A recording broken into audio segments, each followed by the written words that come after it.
Hi, it's Mike Along again. I'm a critical care anesthesiologist who does a lot of work on ventilators. Recently I had a case of a challenging ventilator patient who didn't have respiratory problems. What they did have was myoclonic status epilepticus.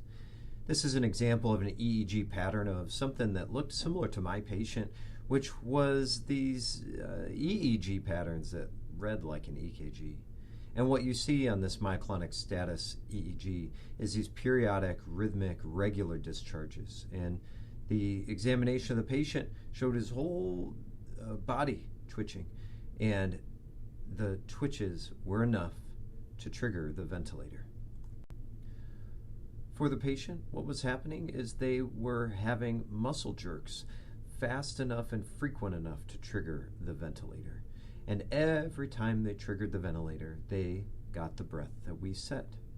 This is intrinsic to every assist control mode we use. If I had picked volume control with a 500 milliliter tidal volume, every single time they triggered a breath, they would get a 500 milliliter tidal volume. In the case of pressure control with good lung compliance, that volume may vary, and it may change if you're triggering the ventilator enough to air trap, but you're still going to get a lot of breaths with a set pressure that'll give you a high minute ventilation with reasonable tidal volumes. As shown here, this is a pressure control assist control with lots of jerks that we're reading as ventilatory efforts. And so every time a breath was triggered, the patient got a breath. Their minute ventilation was exceedingly high. Well, how to fix this? It gets very tricky. Let's run through our choices. We can set the trigger higher, and of course that would normally work, but in the situation that I dealt with, the muscle twitches were strong enough to trigger the ventilator even with a higher and higher flow trigger for the breath. So that didn't work. You could try different modes. Any assist control mode will do the same thing. So PRVC out, PCAC out, VCAC out. What about pressure support? Well, pressure support doesn't have a baseline rate, but every time the patient takes a breath, they'll still get an IP support, right? They'll get a pressure delivered from the ventilator until the flow decreases. So while it's a flow cycled breath, it does not change the fact that you're going to get a lot of breaths, and they might have a large tidal volume associated with them. You could do PCAC, VCAC, or pressure support, all titrated to a lower tidal volume, but then you may cause a ventilatory or respiratory problem that you didn't have before, like de-recruitment or exceeding dead space ventilation, where your CO2 will climb. So what else can we do?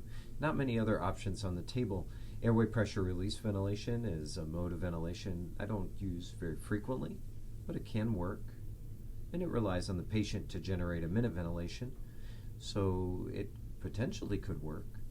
But APRV is lightly contraindicated for anybody that needs good cerebral venous drainage, because the higher general airway pressures, depending on your settings, could inhibit the drainage of cerebral veins. Similarly, the lack of overall respiratory support may raise the CO2, and you might have the opposite problem of underventilation. Instead, what our team did was switch to a SIMV mode of ventilation. Now we know SIMV modes can give two types of breath, and to highlight that, I've picked volume control SIMV. So we know we set a given rate on the ventilator, and for that rate, the patient will get that breath. If you set a respiratory rate of 10 and a tidal volume of 500, they will get 10 500 mil tidal volumes a minute. At 10 respiratory rate, we have 6 seconds for each respiratory cycle.